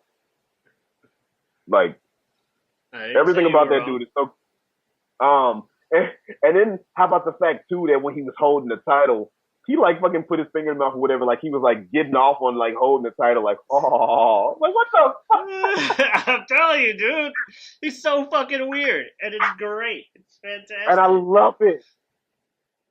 And I love it, and then I love the fact that I love like when he like gets over to the apron or whatever, and he like puts his hands down and like kind of like postures and goes like, "Come on!" I love that shit. And his fucking call for the Kinshasa is he'll go in the corner and just throw his fucking head back, and just throw his head back, and that's the Kinshasa call. Yeah. And he's one of the few people that like he can fuck up on like calling the move and like correct it, and it doesn't hurt him because he did it behind AJ and like went to the other like turnbuckle, and it didn't hurt shit. It didn't make him look bad or nothing like that. Nope. Xavier Woods versus Sheamus. I don't remember too much from the match. It was a decent little match. It was cool for what it was. I remember it being like, you know, a little small package that happened. Xavier Woods ended up winning. It was a nice match. Let's see, like I said, Xavier Woods, because Xavier Woods doesn't wrestle too often out of the New Day. I'll say that much. So it's nice to see him in the ring. Then Paige is talking to her fellow absolutionies, and they all like, oh shit, yeah, Paige, you gonna hook us up? Okay, you got good news. We get hooked up, right? She's like, no, bitch, you fighting Becky Lynch next week. The fuck? Fuck you thought this was? But we're Absolution. Yeah, Absolution is dead. Sorry. It's like, which is funny because I would say this much real quick. For what Absolution is to the Riot Squad or Riot Squad is to Absolution, as much as we don't care about either, I was caring less about Absolution. See, for me, it was the other way around. You were caring less about the Riot Squad than Absolution? Well, one had Paige and one didn't. One had Paige in it. The difference is I came in watching when Paige had already left. One had two chicks I didn't know and one that I did, and the other had three that I don't know. But if you're talking about the members not named Paige, you're right. I care about each of them equally, which is to say not at all. Right. But as of who they are since the Superstar shakeup, I was caring less about fucking Absolution than the Riot Squad. Mm-hmm. So yeah, I mean we'll see, but it's a good thing that they disbanded Absolution. The thing is now that they're not in a team, can Mandy Rose and Sonya Deville get over? I think the answer might be no. So yeah. What are you talking about? You have random blonde number X, and then you have like MMA chick, because we don't have other MMA chicks in the WWE, especially Sonya one Deville. Huh? I was gonna say Sonya Deville might get over more than Mandy Rose. She got a better chance than Mandy Rose does, but I don't think either of them because really she do. at least has the MMA thing going for her. She has a gimmick other than look at me, I'm blonde and attractive. Right. It's like, oh, okay, well, this chick does MMA legit and will beat the shit out of you. I'm more interested in terms of wrestling. I'm more interested in seeing that. But we also have other MMA chicks that are both better. One's stuck in NXT at the moment, but she just won the title at TakeOver. And then the other one, the chick that's the NXT Women's Champion. Oh, okay, I have to look that up. And the other one is Ronda. She's the one that took the match from Ember Moon. And then the other one's Ronda Rousey. You know that she did a couple things in MMA. Not sure if you heard about it, but she had a career before WWE. It was all right. She had a little bit of success. Tad bit. She might have been the most famous, female athlete, in the fucking world at one point. But definitely up there. I don't know about most famous because I still think Miss. At one point, I still think Miss Williams is far more successful. Is far more successful of an athlete. Touche. But she was definitely like. Oh, everybody was talking about her. If not the top two. Mm-hmm. But yeah, we'll see what Mandy Rose can do because Mandy Rose is fighting Becky Lynch next week. So we'll see what Mandy Rose would do. We'll see. That'll be her chance to show a little bit of going solo. So yeah. Her first little shake, as it were. Mm-hmm. All right, Charlotte Flair, Becky Lynch, and Asuka against Peyton Royce, Billie Kay, and Carmella. Oh my God, y'all! Hey, look, Iconics, y'all already let me down on the promos. I heard that y'all weren't that good in the ring. Y'all already let me down in the promos. Then y'all went and did this shit. Okay, bro, this match was bad, bro. Like not like bad in the sense of like Charlotte, Becky, Asuka, and Carmella was decent. But the Iconics, I heard that they weren't that good. But then I saw it. They're not good, man. They're not good. Not a fan. I'm not a fan. Not a fan. Everybody, don't clap your hands. Don't clap your hands. This shit is bullshit. It is dumb, and no one likes them. Time to run, everybody. Even though you said don't clap your hands, bruh, this was bad, bruh. Like again, I'll say I was wrong. I saw potential when they debuted.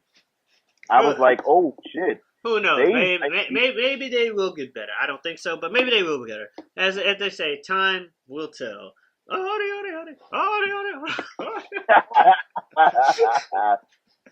Oh shit! But no, I was like, when they debuted, I was like, oh shit, we got the fucking like, stuck up, kind of like stuck up pretty girls, so to speak, types, and like, and then they had the whole Australian accent thing, which was like different and whatever. These motherfuckers. Not only did the promos get bad immediately, but I heard they were bad in the ring, and oh my god, they are bad in the ring. Yeah. They're gonna be on the next pay-per-view, like not Backlash because it hasn't been enough time, but watch, they're gonna be on the next pay-per-view. Watch, it's gonna happen. Yeah. They're gonna be in a tag team match against somebody. Watch, it's gonna happen. Becky Lynch. I was gonna say Charlotte and Becky, but no, yeah, Charlotte is they're keeping Charlotte solo so they can do all the Queen and all that. Well, Charlotte's got her feud against Carmella, so yeah, you're right. You're right. So that closes out SmackDown for May 1st, 2018. Again, if it was a regular SmackDown, it would be decent. Wouldn't be the best. It'd be decent. For a go-home SmackDown, not good. Not good for a go-home. Not at all. But the problem is, and we have talked about ad nauseum, WWE has had 3 big events come Sunday within 30 days. That's a lot. Mm-hmm. That's too much to worry about. Yeah. Which is why we get, which I forgot to talk about. That's why we get an Andrade Cien Almas, which I don't necessarily have a problem with. Zelina Vega saying you'll see him when you see him, but that's why we get him on an iPhone saying I'm not there yet, but you'll see me when you see me. Yeah. That's why you get. That's why they don't have time because they got to build up to the event. They don't have time to have everybody out there, which is why, even though this is Raw, that's why you get Ziggler and fucking McIntyre on an iPhone, because like you said, everybody can't be on the show, but you got to save face. Speaking of everybody can't be on the show, there was noticeably no Usos or Bludgeon Brothers. No. And so, yeah. I won't even say noticeably. But you're all right. Shit. I didn't notice. So that's not a knock on either of them. They weren't on the show. There's just a lot of shit going on, and I didn't notice. That sounds so bad though, because it's know. I won't even say noticeably. But I did notice. Yeah, I didn't notice. So yeah. But what was I gonna say? I'm actually happy for that Cien Almas iPhone thing because they put the random words on the screen, and I finally realized what he was calling himself with the El Idolo, like the idol. Tranquilo thing or whatever. No, the El Idolo. I don't know about Tranquilo. That's still weird. But they kept saying El Idolo for the longest, and I'm like, El Lidero? Are you just putting leader and O? That's not how you say leader in Spanish. But no, it was El Idolo, like the idol. But I couldn't tell because it just went together. Some words you put them together, it just sounds like one word. Like if you say like, I don't know, Omari Ellis. If you say that too fast, it sounds like it's one name. You know what I mean? Anyway. Yes. Anyway. El Idolo. What was I saying? The whole Jonathan Almas thing, I had a problem with the fact that he wasn't on the show, but for her to be his mouthpiece and get on and say, "Don't worry when he's going to be on. He'll be on when he gets on because he moves at his own time." That worked. Yeah. Now I'm okay with that. Yeah. If they keep him not being on the show and they keep this whole like as long as she just stays saying, you know, wait, he'll be on when he's on. Don't rush us. If they keep those going, that'll build anticipation and that'll actually work. So, all right. But anyway, closing this out, like I said, it would have been a decent SmackDown for the sake of just SmackDown Live. For the sake of a go home, it was a bad go home. Yep. But it is what it is. I'm just gonna go ahead and close this out. I don't know if you have any last minute like stuff you want to say or whatever. Nah, we said pretty much everything we're gonna say on SmackDown. All right, everybody. Well, as always, I'm Jazz signing out. My boy Pete. Mm-hmm. And remember, if you need to make it audible, you can always call it in the ring. Yeah, dog. I'm gonna get tired of that catchphrase fast. Get tired of that catchphrase fast. Anyway. It's your catchphrase. You don't get tired of it. I was joking, but no, okay. Don't look at things naturally. Don't be a lemon. Be a rosebud.